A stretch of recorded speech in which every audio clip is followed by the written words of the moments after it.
So I'm going to introduce Eric Amyot. He's an optimistic futurist, veteran startup founder, innovator, and thought leader. He currently serves as the CEO and founder or co-founder at 3 startups, which I think he's bootstrapping each of them, which is incredible, which are building and seeking solutions for a regenerative and equitable future. And you're going to hear a lot about regenerative, restorative, equitable as we go. I mean, I think this is really next level things that Eric is thinking about. Among those current startups are issho, a holistically regenerative and biometric modular home and technology company. Olozoi, which is a regenerative community and real estate development firm. And Regen Earth Studio, a global network and living lab of project owners, accomplished practitioners, and visionary investors, collectively and collaboratively implementing future towns and cities around the world. Previous to his new group of companies, Eric was instrumental as an early mover in the controlled environmental agriculture and vertical farming industry, taking his company from a small Canadian startup to a multinational R&D, manufacturing, and distribution company. He is a thought leader in holistic systems design, regenerative community mapping, and related technologies and socioeconomic structures. Eric's passion for nature is not limited to his professional pursuits.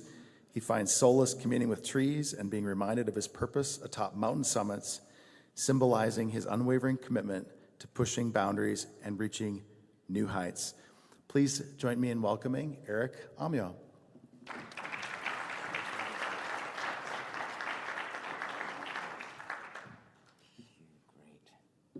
All right, I'm opting for this. Well, thank you so much, Aaron and the EEBA team. I want to do a shout out to the unsung heroes, Ben and Joe in the background. Say, hey guys, you guys have been killing it for the last few days. Thank you so much. Things are going to be a little different for my talk today. I don't follow conventions and norms. If you may have noticed, I've maybe misplaced my name tag, though I think it's in my laptop bag.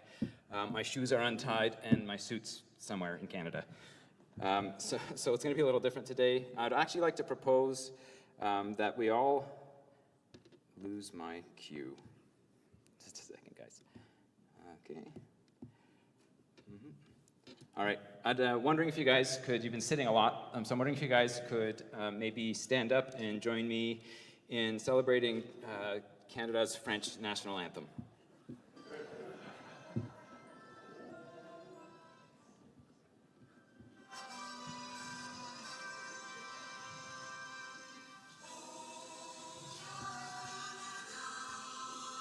I'll just shit with you. Sit down. It's okay. You are going to remember me somehow, though. So this is for real.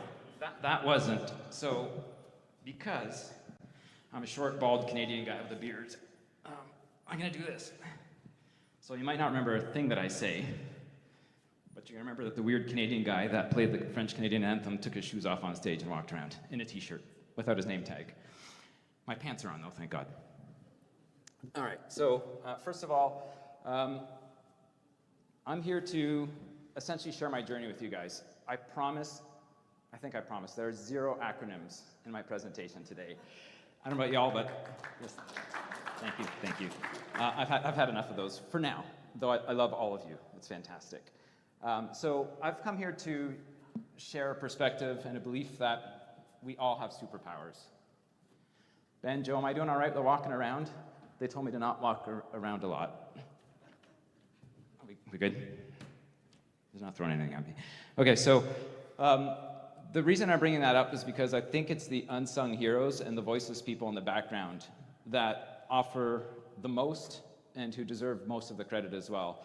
It's not me. I have some acronyms at the end of my name. I may be at the helm of 3 startups, which is both masochistic and asinine some days, but it is what it is. I'm just some guy. My name is Eric Amyot. I live in Colorado now. I just got my green card 2 weeks ago. Woo woo! Thank you. So I'm one of y'all now. And this is my son, Dylan, and my wife, Hope. To explain for the record, because this looks like a ridiculous photo, it is. It's actually blown up on my fridge, which both bemuses And regales my wife with memories every time she walks by to get a carton of milk. We were in the middle of nowhere in the Roaring Fork Valley, Colorado, trying to get our family picture, and I convinced my wife that I could do it. We didn't need a photographer. I took my cell phone and some duct tape, and I taped it to a trekking pole and stick it in the ground with the Mount Sopris behind us. It worked out. This was not the family photo, though this is my favorite. So what's happening now is that I wouldn't stop screwing around to make my son laugh, which was really pissing my wife off, which is why you can see it looks like she wants to kill me in the picture.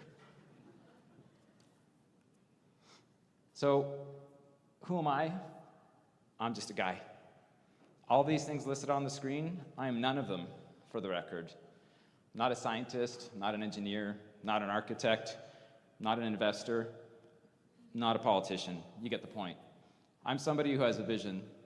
I woke up someday, and I'm not exaggerating, to find myself questioning why we are living in the homes that we are living in, and could we possibly do better?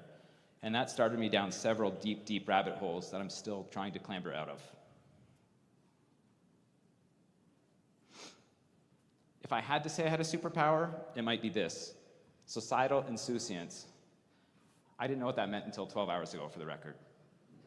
So there's a definition behind it. Essentially, it means that while I love all of you, and I love society, and I'm trying to make the world a better place, I actually really don't care what you think of me at the end of the day, because I'm staying true to my purpose, true to my vision, and working my ass off to make it happen. So despite the fact that I have no shoes on right now, the fact that I'm wearing a t-shirt, and that I might look a little different than some of you guys, actually that brings up a point. I don't know if you two are in here, but I was riding the elevator down at the Hilton this morning and dressed the way that I had shoes on, thankfully. But I had my backpack on because I travel with a backpack. I don't like carrying those little suitcases behind you. And people were coming in out of the elevator. Everybody had their name tags. I did not. And the two guys said, "You don't look like you're going to the conference." And I said, "Why not?" I said, "Well, you don't have a suit, you don't have your name tag, and you're wearing a backpack." I said, "I guess you'll have to stick around to the end and see."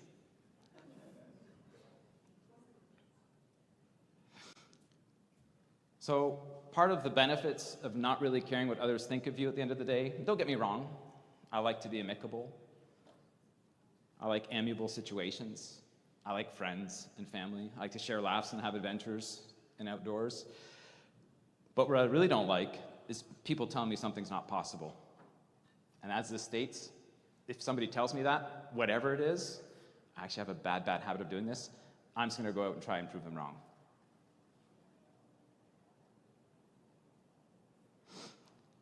Doing so, I would suggest the same of you, just a little bit. Doesn't mean you need to be an ass, doesn't mean you need to be unfriendly. I still had a conversation with the two people that were judging me in the hotel elevator. They seemed like nice guys. They just thought I was somebody backpacking through Utah. I had to think which state we were in for a second. Been traveling a little bit. What I do propose, though, is that you take some of that energy to discard the fears and concerns of being judged, and instead try and build things that people tell you are impossible to build. And that's part of what started my journey. I'll dive into it a little more in a few minutes. But when I started having this crazy idea of building homes that were unlike homes that we're building today, hopeful that we would be building those homes sometime in the future, people laughed at me, literally. They ridiculed me. They said it was going to be impossible. What's the point? You can't do that. You can't build that way. It's going to cost a fortune. Nobody's going to want to live in these things because they're not going to understand what they are, et cetera, et cetera, et cetera. Months and months and months at every turn. Spent the last year and 3/4 engineering and designing the homes that I'm talking to you of, and people aren't laughing anymore. You're all here because you're thinking the same way, or at least you're leaning towards it, or curious about what it might be like to both think and act in those ways. So again, encouraging us all to build things that others deem impossible. Even more importantly than that, I strongly propose and insist, actually, that we all try to build things our children imagine and hope for. It's in their untethered and unfiltered imaginations and creativity where some of the best ideas come from. Maybe cliche for some of you who have heard this before, I'm living it recently. Not only do I have a 14-year-old son, Dylan, but I also am a teacher of Future City. It's a program that's nationwide for those of you who don't know. And our current teacher, or my son's schools, current teacher, her previous teacher now, retired last year. And they were going to cancel the program. I don't have time to be a teacher, or I didn't think I did. But I heard the voices, saw the emails of the parents and the students who were discouraged, disappointed, in some cases a little depressed. Unfortunately, that's such a fun, open program based on engineering and dreaming, perceiving and contemplating what our future might look like was going to be canceled at the school because they couldn't find a replacement. So I jumped in, and one of the biggest benefits, other than teaching me that I do have time, everybody has time, to do the things that they love, to do the things that they're passionate about, to do the things that will change the needle, move it forward, and inspire young people. The greatest thing is that I'm learning from the kids. They come up with the craziest ideas, the most ridiculous, asinine things you would ever think of that would burst into flames and sink to the bottom of the ocean. But if you pause for just a moment and you ask them why, how, they come up with ingenious solutions to their crazy ideas. I'm teaching 6th to 8th graders at Liberty Classical Academy. It's in Newcastle, Colorado, tiny little town on the side of a mountain in a valley where my son participates as a student. And I'm inspired by the 6th to 8th graders. As a matter of fact, I haven't told them yet, though they might know now. There are often times where I'll run back to my desk and write down a whole bunch of things and think, damn, I'm stealing that idea. What does it take? What does it take to think outside the box, literally and figuratively? I abide by some of these rules. I would call them descriptors of who I am. The ones in bold are the ones that are most important to me. Tenacity, courage, humor, restlessness, humility, amicability, empathy, curiosity, uncompromising, inclusivity, and storytelling. I know you can read, I suspect, but I think it's important that you hear the power behind the words as well, because they're all super important on our journey towards a regenerative, beyond sustainable future in the housing industry. The third last one, uncompromising, to me, is one of the most important, because if I understand and I hold the other values, nobody shall convince me to be other than. This word is also not yet tattooed on my body. I don't know that it will. I have one, much to the chagrin of my wife. I was at a dive bar in Texas a few weeks ago with a client. There may or may not have been a horse in the bar, and I was convinced to get a tattoo, the first one. Just in case you're curious, it says toujours, which means forever in French. I know, I'm a romantic, what can I say? It's the word that my wife and I share. Holism is just as important to me. Holism, for those of you who don't, or who've not heard the word, I'm sure most of you have, if not all, or holistic, really is a requirement, is essential, and at the core of everything that you are doing, everything that I'm doing, for sure, speaking for myself.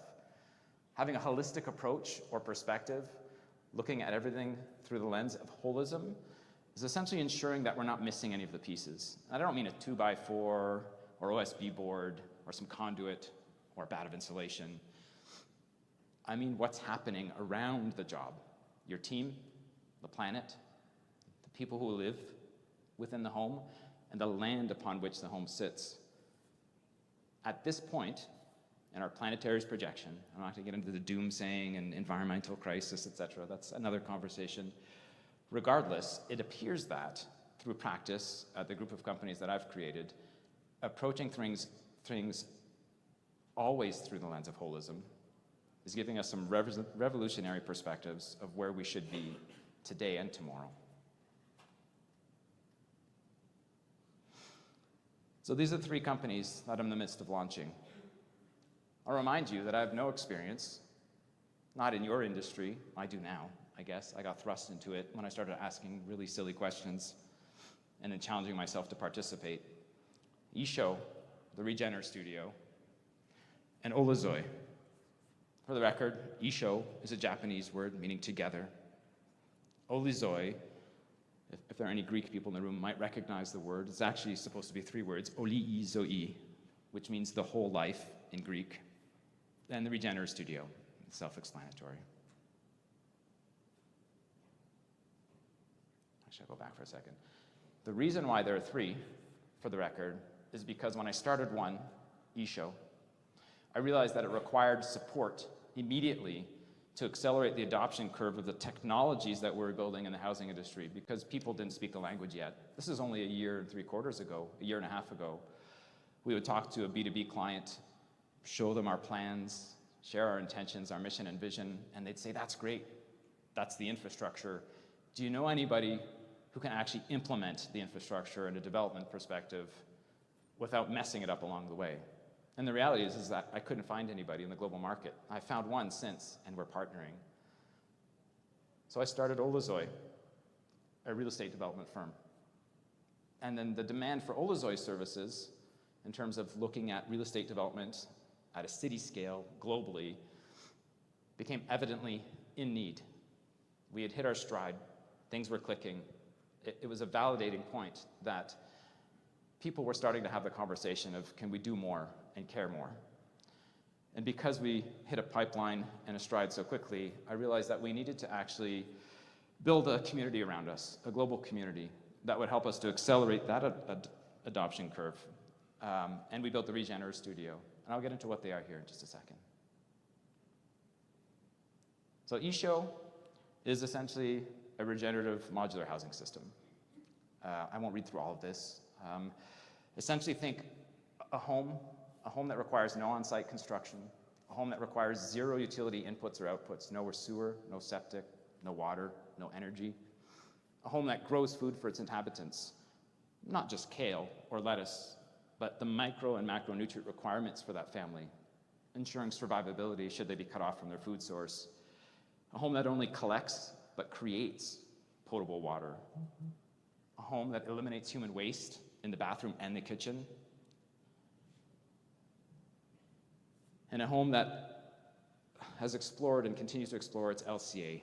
I said no acronyms. It's not written, for the record. Life cycle assessment. Not only did we start creating, designing, engineering this home, this housing system, but we started offering, in advance of manufacturing, which is starting in Q1 of this coming year, a retrofit program called Revive. Revive has taken the technology stack that we've created, both partnered and proprietary, within the housing system, and is offering it through existing residential retrofits to customers. We couldn't wait. We couldn't wait to start helping people. We couldn't wait to get our team's hands dirty and let them experience the customer journey with our customers, of course. So we're currently doing retrofits in the state of Colorado and launching in California in a couple weeks. And so it begins. There's Olazoi, again, a regenerative real estate development firm. We're focused primarily on A to Z or end-to-end services for anybody who has a vision. I'm talking about hippie on the rock in the desert with an idea sketched on the back of his handkerchief for the last 20 years, dreaming of a community, all the way to standing governments in Asia who want to speak with us about consulting for future smart city developments. Not only working with client-led initiatives, but we're working with internally led initiatives as well, one of them being a 1,400-acre development in Colorado that will be entirely autonomous, resilient, off-grid. Not only that, but more excitingly at Olazoi, is we're working on governance and socioeconomic frameworks for the communities that we intend to build in partnership or internally led. I think that when we sit down with our teams and we discuss the implications, the plans, site planning, biomimetic design of a community, the technology seems to be the simple part. The most complicated portion that requires fearlessness and inquisition, curiosity, uncompromising, is the social and economic implications of building a community. If we're really, really talking about autonomy, regenerative, to use that word, I'll talk about that in just another minute, we can't be compromised in any way. It has to be, or it will not be. So that's the most exciting thing that I believe that our teams are doing, is we're having the very difficult conversations of what does it mean to build a community, not only from an infrastructure perspective, but what does it mean to build that community and have those people stay? Not only have them stay, short of building a gated wall and forcing them to stay in the community, having them want to stay because they're cared for, removing the illusion of scarcity providing them what they need at a core foundation of survivability, or preferably thriving. And lastly, the Regener Studio. Regener Studio, as I stated, is, well, as it states here, is a living lab in do tank.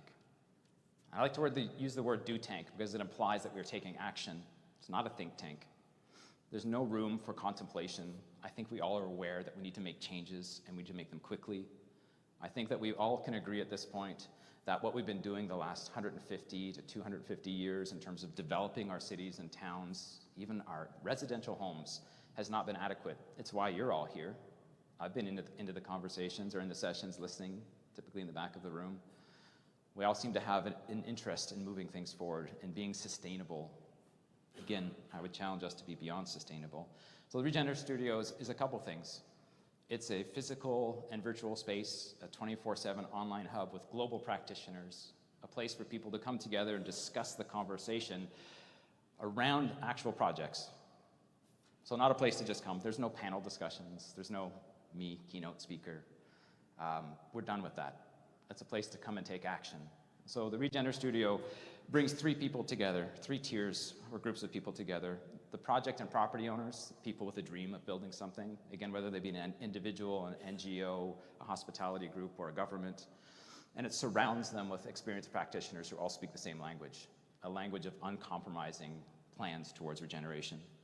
The service providers, all of y'all, people who build the things that people are going to live in, people that build the cities that people are going to live in, and it partners them not only with the project and property owners, so providing them with jobs, or not jobs, pardon me, projects, but it also aligns them with the investor, the third tier. We're attracting investors who want a vetted and de-risked platform, knowing that the people that they're working with are mission aligned. And this platform is currently exciting people because it's a place to take action. It's also an event.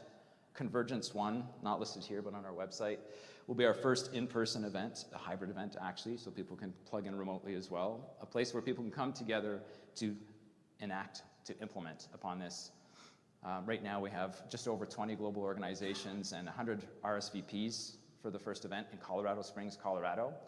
And we will be, before the event, collectively and collaboratively, because this is all about community, voting on 3 projects that we will encircle at the event to implement.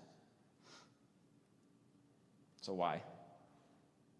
Why am I bothering doing this? Why did I have 2 hours of sleep before I came here, drove across the state line from Denver, Colorado to come to this event? Because it matters. It's important. And I know you guys know that. I'm preaching to the choir. But in all the conversations that I keep listening in on, we're touching, we're teasing, we're at the precipice of getting to that next level. We're asking questions, there's lots of acronyms, and I think it's all fantastic. But it's also time to act. It's time to break things and fix them as we go. It's time to stop asking questions and to become what we want to be. Great quote. With great power comes great responsibility. Y'all know who Uncle Ben is? Spider-Man's uncle? It's a fantastic quote. I am, therefore I must. I have ideas, therefore I must explore them. I have capabilities, therefore I must exercise them. That's one of my whys. The other one, this guy, Dylan, my 14-year-old son. There's a great saying that I made up, that we say that elders are our wisdom keepers. I would challenge that notion and say that the youth are our wisdom keepers, because there's a big difference between wisdom and knowledge. They're not the same words at all. I would say that from the moment that we emerge from our mother's wombs, we are instilled with wisdom through intuition and instinct, curiosity, fierceness, etc. As we progress through life, we are conditioned, traumatized, not always bad things. Life is good. We laugh a lot. We fall in love.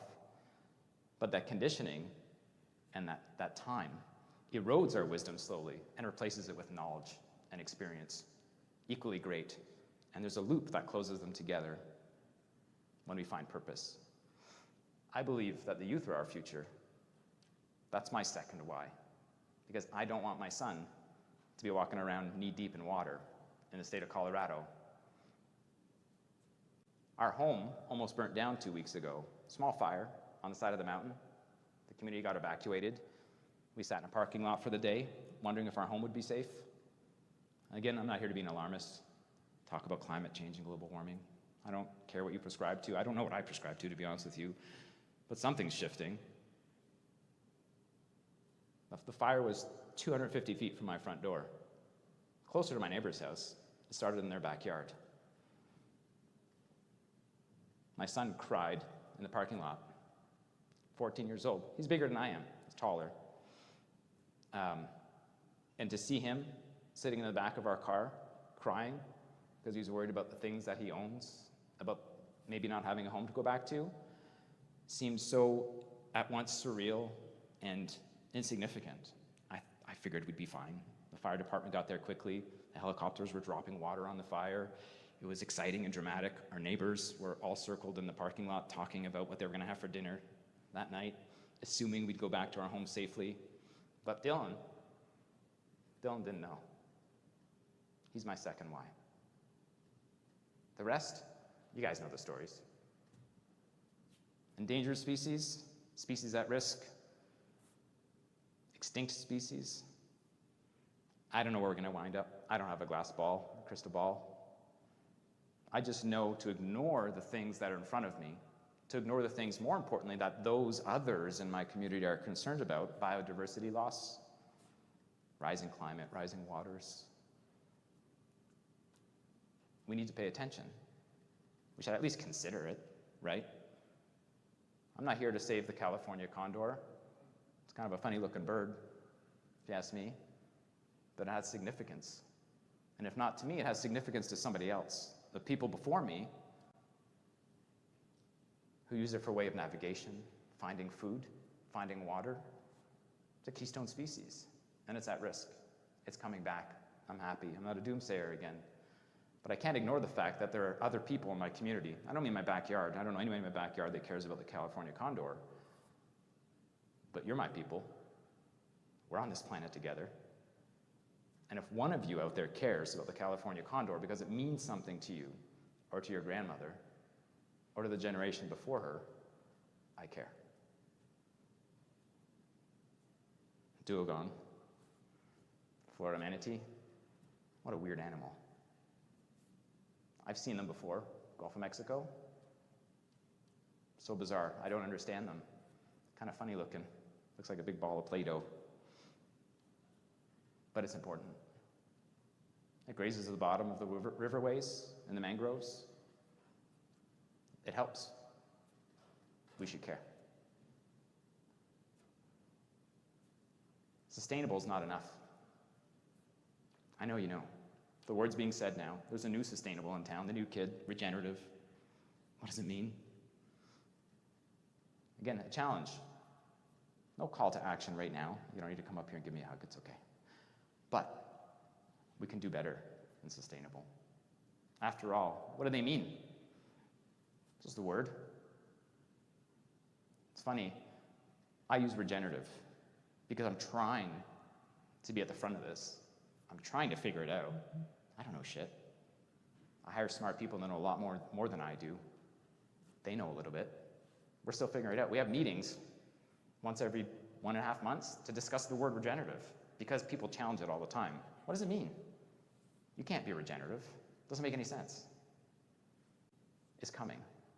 Essentially what it's telling us is that we're bringing things back to the natural state, better than before we touch them. Or at least we're supporting them to heal themselves. It's simple. It doesn't need to be complicated. I believe we can build regeneratively. How? I hope I'm figuring it out. I'll be the first to acknowledge, I don't know. I keep saying that. I think this is the 4th time. I'll say it again a 5th time. I don't know. But damn be me if I don't try. It feels good. It feels good to wake up in the morning not knowing what challenges I'm going to face in my day. Because the alternative is Netflix, a bottle of wine, and kicking my feet up. Business as usual? Doesn't sound good to me. This is what it requires to start exacting change. Be radical in your thinking. Be radical in your collaboration. There's no time for competition anymore. If any of you here are thinking that I'm sitting at a table, or I was sitting at a table or in a conference or session this week at the EEBA Summit with one of my competitors, stop. There's enough work. There's enough to do for all of us to stop harboring fear in competition. Collaborate, for the love of God. It's moving us, my companies, forward so quickly. I didn't know anything about your space a year and a half ago. I still don't know half the acronyms. I apologize for those of you who created those acronyms. I'm trying to learn, I promise. I'm just a guy. Be radical in your design. It's hard. You gotta rip shit up and throw it in the garbage and start over a lot. Especially if you work with me, because I don't know anything. I come up with these, I'm the 6th and 8th grader in my circles and my companies. I have these crazy ideas and I say, let's build that. And they roll their eyes and shrug their shoulders and say, all right, we'll try. But they're figuring it out. Radical transparency. I think I'm being transparent being up here. I'm not an expert. I refuse to call myself that. Some people do. I think it's nice. It makes me feel warm and fuzzy sometimes. Be radically optimistic. We've created so much as a society and a civilization. All we have to do is tip the scales in a direction that is harmonious with nature, and we win. So a reminder, I don't care what fancy shirt you have on. I don't care that you have shoes and I don't, or that you have hair and I don't. We are capable of great things. I implore you, if you think otherwise, you're incorrect. And radical action. I don't want to do echo chambers. I used to subscribe to like a bazillion Zoom calls every month, learning, feeding myself, networking, rubbing shoulders with somebody in Buenos Aires or Roma, Italia, because I wanted to know what they had to think. And while that's super important, I get it. I'd rather just make shit up as I go, break things quickly and often, fix them as we proceed. It's time for action.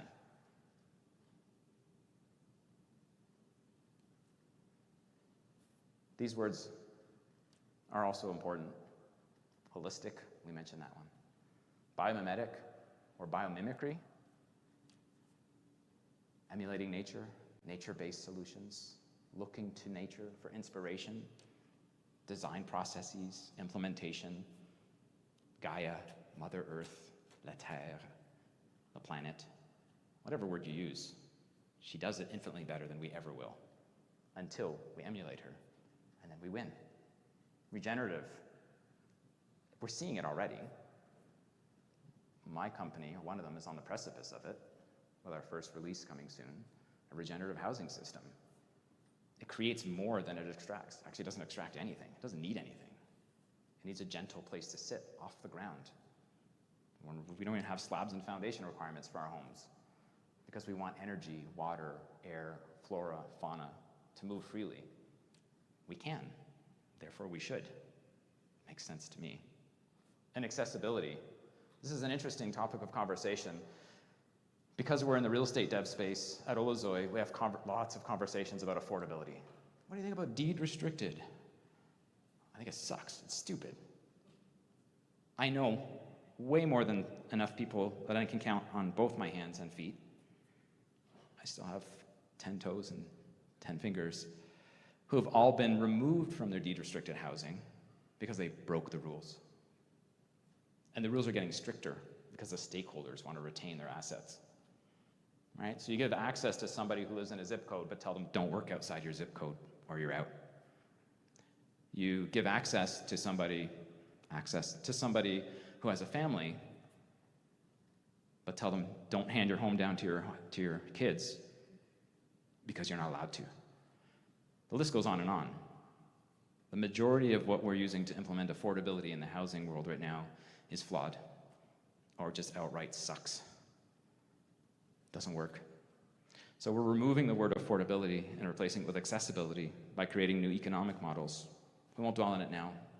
If any of this excites you, makes you feel jazzy, you can contact me afterwards and we'll have a conversation. And I say this again, because we can, because we must, we can do better. Most of you are already doing better.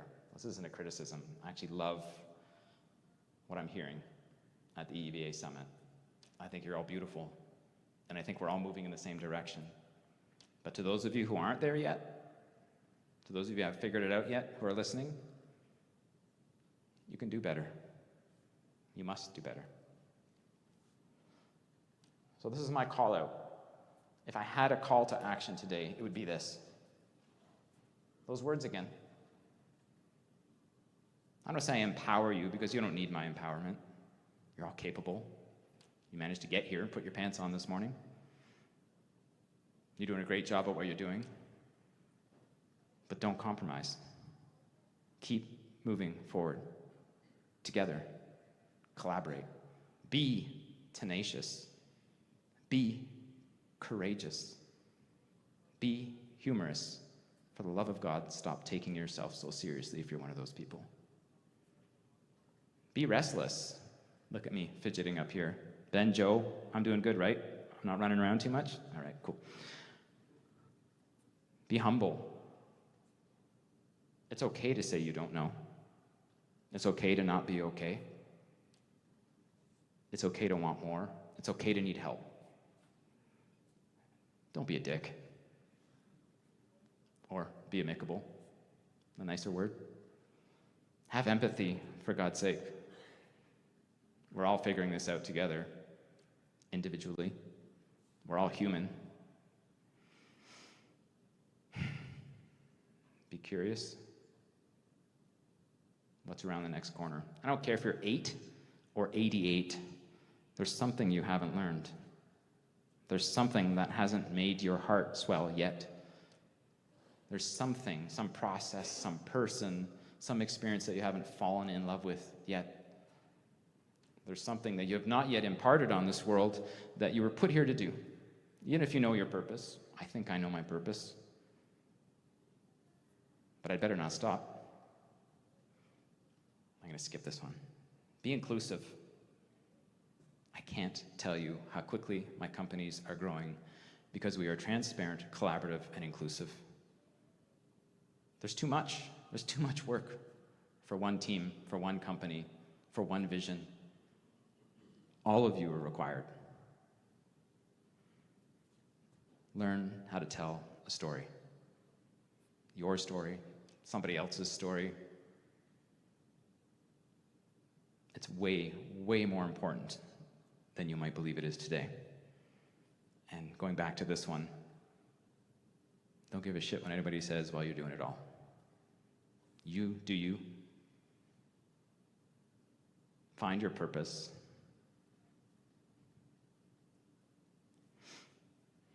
So what might our ultimate superpower be? Like everything else, I'm still figuring it out. But I have a bit of an idea.